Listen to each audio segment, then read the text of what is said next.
Tell me about the situations. When do you daydream? Just about all the time, every day, because I'm just sitting there staring at the lines that I'm drawing, and I kind of lose my train of thought, because just mostly once you plan a comic, it just becomes getting it done becomes the job. So I'm just usually doing the work after maybe 3 months of planning and laying out, and then 6 months of just doing manual labor like a factory. So I'm just daydreaming pretty much all the time. Okay. And do you have like a special, like do you daydream mostly here at the desk, or when you do daydream when you go for a walk or shopping or something? Like where do you daydream? Mostly at the desk, because I don't get out much. I stay in the house maybe all day. It takes so much to do a comic, really. I mean, it takes about 12 hours a page, and then you got to do 48 pages, and sometimes you have a deadline of 3 months or something like that. So it takes a long time. But when I do find myself really deep into daydreaming, I'm just in my living room walking back and forth, just going over ideas, and like I'll be doing voices of characters out loud to just hear how stuff sounds. And yeah, I would say that's when I'm in my most deep daydreaming. It's just kind of exercising by walking around, just like hearing the dialogue in my head. I would make a voice here, but I'm not gonna do it. What about the drill? Yeah, it's. I hear it, but yeah. Okay, I think it wasn't over. It was just a short. Yeah, let's just stop it there. Okay, so tell me about what was the last thing that you daydreamed about, the most recent one? I had a really stressful night the other night, because I'm dealing now with my first publisher that's major, and I never really saw myself as like able to reach this publisher. So I had a lot of pressure, and I couldn't sleep, and I also had some nightmares. But I usually feed these crows every day. This is going somewhere. I feed these crows every day little dog treats, and I always think like, are the crows thanking me when they look at me and they like, thanks? And I was waking up from this nightmare, and I swear to you, I just had either a dream or a vision of a crow landing on the window, taking my nightmare away and flying away. And I was like, thank you, man. Like, it was kind of like a little like exchange. It felt sweet. I felt like it was my spirit animal. Like, for real. Nice. And what was the last place that you were daydreaming about? A place where maybe... Yeah. I've been thinking about going to, I had this idea that maybe one day I'll be a professor teaching comics, and then I thought maybe I'll teach somewhere in northeast in the States.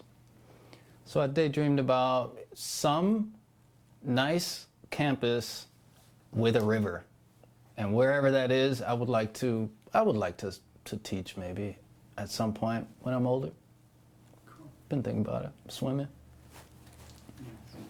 And what was the last person that you daydreamed about? My wife. That's the only question where this is the right answer.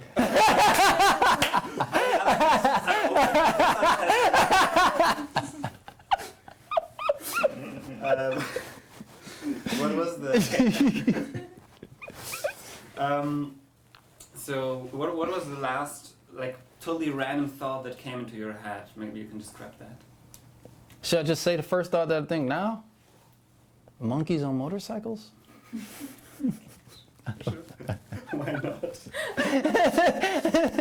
And you said that you also daydream while working, and that inspires your work. What was the best idea that you had while daydreaming? A plot point came to me out of nowhere for the first time in ever.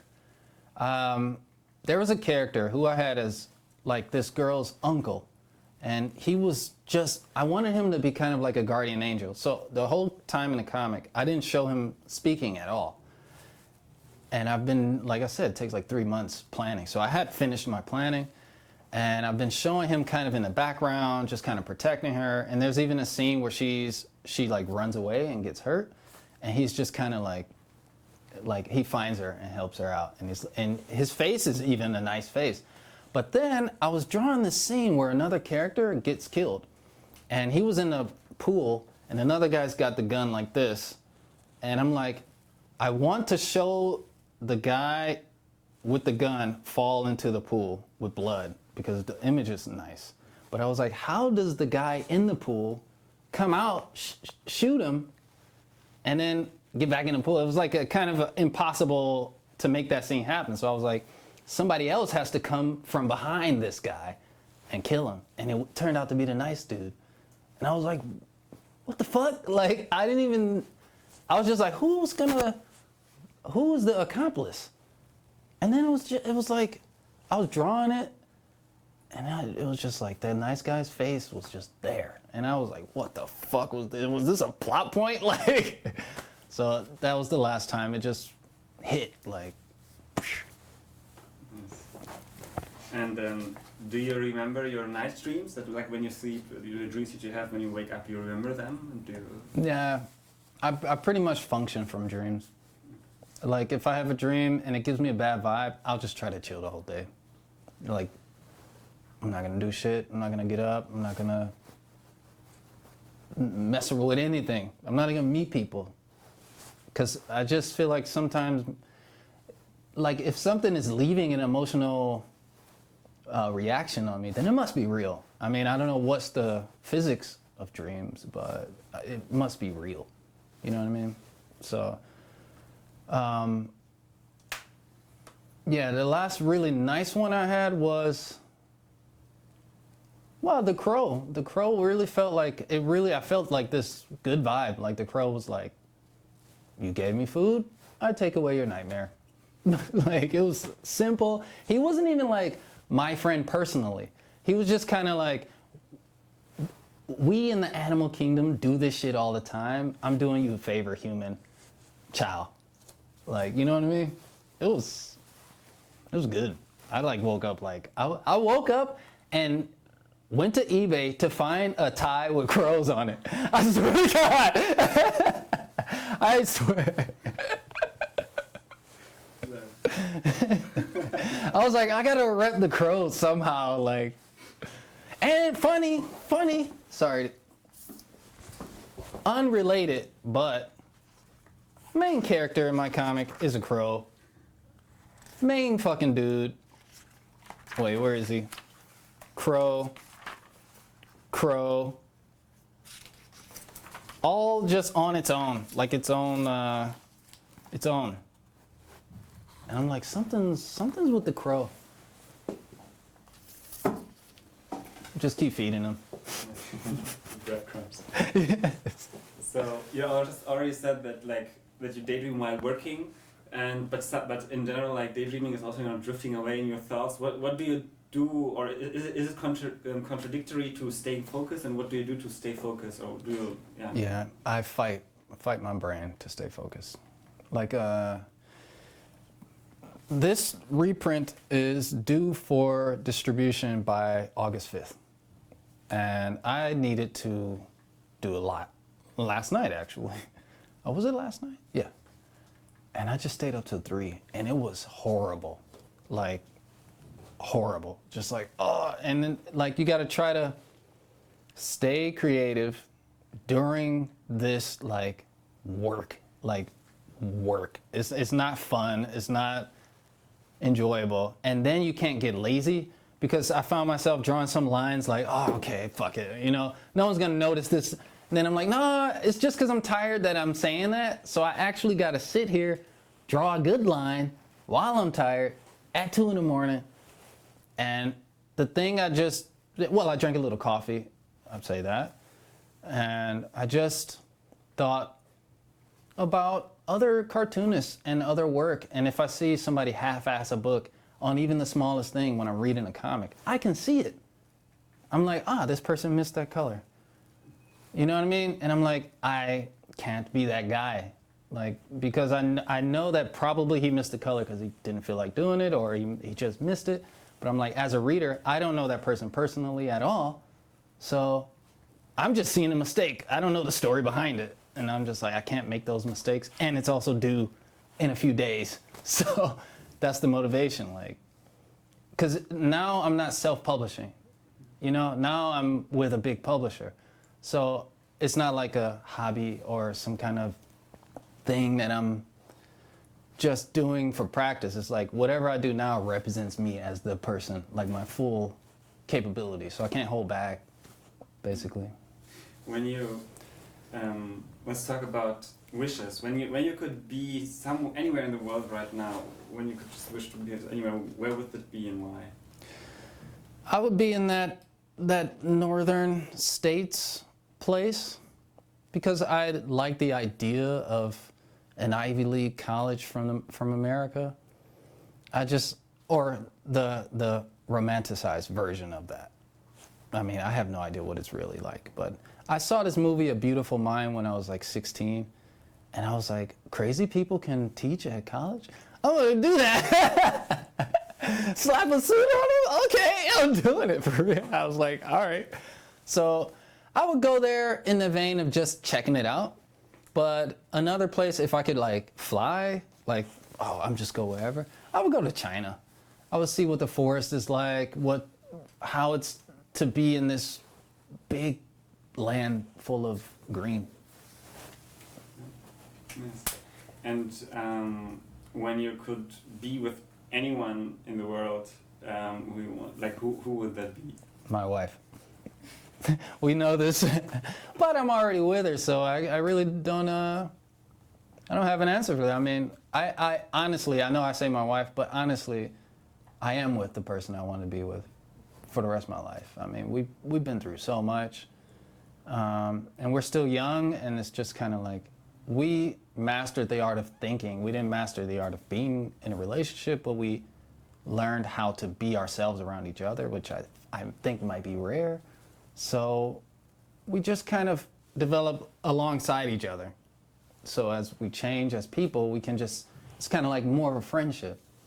And then, you know, on top of that, you have a relationship. So I think it's, honestly, it's kind of nice. It's very beautiful. When you could change what do you think is the most important thing or change happening in the world right now? Technology. The ability to map our emotional makeup with technological advancements changes what our emotional capabilities are. It changes what our emotional output is, and it changes how we see ourselves emotionally. And I think it's very important to try to map the new world and the new language of new emotions, because there's not just happy, sad, anxious, whatever anymore. There's very complicated stuff mixed with this kind of overarching knowledge of everybody's emotions all the time. So it's kind of like no one's able to own what they really feel yet, because there's no language for how to own what you feel when it doesn't really matter. And in context of that, what would you personally change in the world if you could change anything? People's ability to learn and empathize. Not really to change their belief structures, but just their ability to see that everybody in the world is a person made of a series of choices, and that everybody is just a choice that you didn't make. So if you just see it, oh, that guy chose to be a Ku Klux Klan member. I remember that time I hated that one guy for the way he looked. I'm honest with myself about it. I chose to overcome it. He chose not to overcome it. I can't hate him for that. I can only openly engage him in dialogue. So I hope that people can kind of learn to step back, chill out, just people chill out. Very nice. Okay, so now a rather silly question. You know, when you're on the phone and talking with somebody for a long time, and sometimes you start, doodling, drawing something. What is your favorite shape, or what kind of shape do you do when you're on the phone? I always draw the same cartoon head, like two little eyes that look like boobs, and then whatever else. I'll start with the boob eyes and then go with whatever. Like it'll just be like boob eyes, put a mouth on here and some hair, but it just goes forever. And last topic is, do you have deja vus, and when you have them, how would you describe them, and how does it feel? I have deja vu quite often, and sometimes it's a bit scary because I'm like, what is psychic phenomenon? But if I don't get into an existential crisis over it, I usually just kind of wait it out. I have a kind of a tick, because I'll get deja vu and then I'll think, this is the universe giving you another path. Like, here's the path you already saw. What path can you take? So I'll just always, I have a coin on my desk that I'll often just flip, and I'll just be like, I'll take one path. You can show us. There is it. So, for instance, I'll have like, it's deja vu now. Like, I'm doing an interview. I feel like, you know how deja vu, you kind of have a memory of what you did too? I'm like, I feel like I spilled my coffee. Heads is, I give a fuck about the coffee. Tails is, I overthink about the coffee. And I'll just be sitting there like, okay, all right, fuck the coffee. You know what I mean? And then I'll just go on into the next deja vu, because if I think about it too much, I will go nuts. Thanks. We can do it a couple of times, like. Yeah. I will try to catch that. They're gonna be like, Two-Face, you interviewed Two-Face?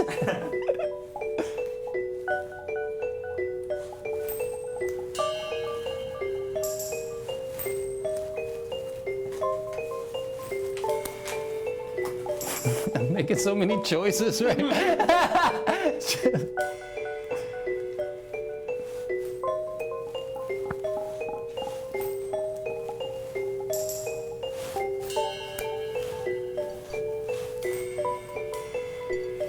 You're not putting it on your hands, so that's why you're not making choices. You're still like this doing. You just helped my OCD, bro. Waiting for this